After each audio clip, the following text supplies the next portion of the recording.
were notified today at the same time as the public that Mayor Patrick Cannon was arrested on federal charges. The City Council is deeply disappointed to learn of the mayor's arrest. Our thoughts and prayers are with his family. His arrest came as a complete surprise to the City Council and the City Manager. The first any of us learned about the investigation is when the FBI served a search warrant on the mayor's office at noon today. The City Manager and the City Attorney have spoken with the U.S. Attorney and committed the City's full cooperation. The City Manager has also directed that all City staff fully cooperate. The City of Charlotte has a long history of honest government, and the City Council is dedicated to preserving the city's reputation. It is our expectation that all business of city government be conducted honestly and fairly.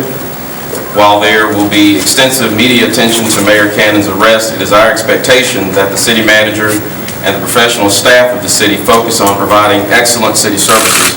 The trash will be collected, emergency calls answered, buses and trains will run, and the water will flow and sewage will be treated. Charlotte has a council-manager form of government. The mayor's role is to preside over council meetings and represent the city officially. The council is responsible for adopting laws and the budget. The city council and city staff will continue to serve the public with honesty, integrity, openness, and accountability. Under state law, Patrick Cannon remains mayor unless and until he either resigns or is convicted of a felony. The City Council has no power to remove a mayor. In the mayor's absence from any meeting, the mayor pro tem presides. If the mayor resigns or is convicted of a felony, the City Council would appoint a mayor to fulfill the remainder of the term. Finally, the city reiterates that there is an ongoing federal investigation. We are cooperating fully with the investigation, and it would be inappropriate to comment on the investigation at this time.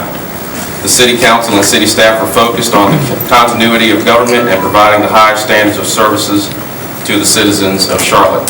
I want to thank the City Manager and my colleagues in the City Council for being with us today, being with me, and showing the people of the city that we are a team that is dedicated to doing what's best for Charlotte.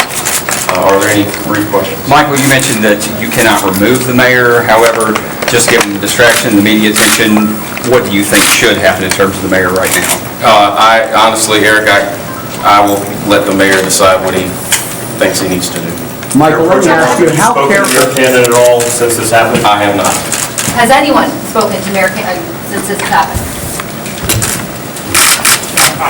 The City Manager has. What was the conversation like?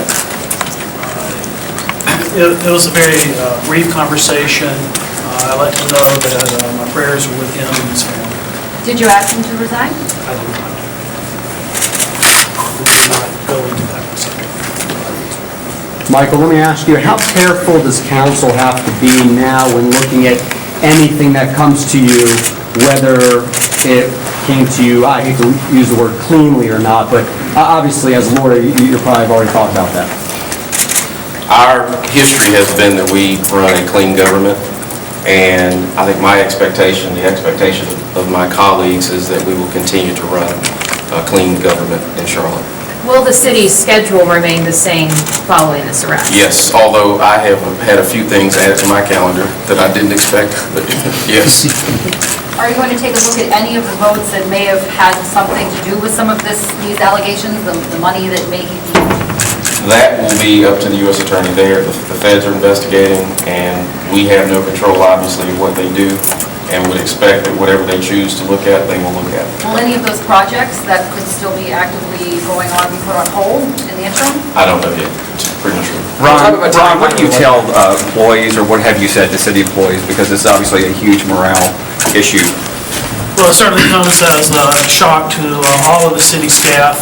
The first thing I have told to city employees who are immediately connected with the mayor's office, city council office, and my office, is that we will fully cooperate.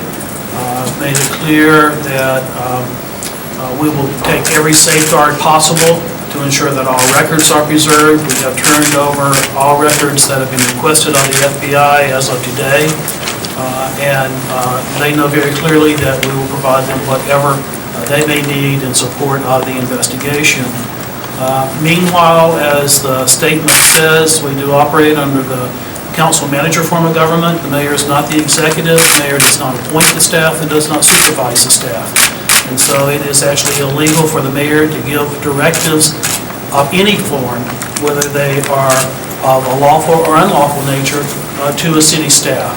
And so this form of government is driven by integrity and honesty, and it's my expectation that employees continue to operate with honesty and integrity and to not be distracted by the arrest, and to really keep focused, as the statement says, on providing the people of this city the services that we're obligated and committed to provide. How did you find out, Michael, and what was your reaction? I got a call from the city manager's office, one of the assistant city managers, Mr. Campbell, and I was as stunned and shocked as anybody else would. Okay. All right, folks, we appreciate it. Have a great evening, and thank you so much. There's copies of the schedule here.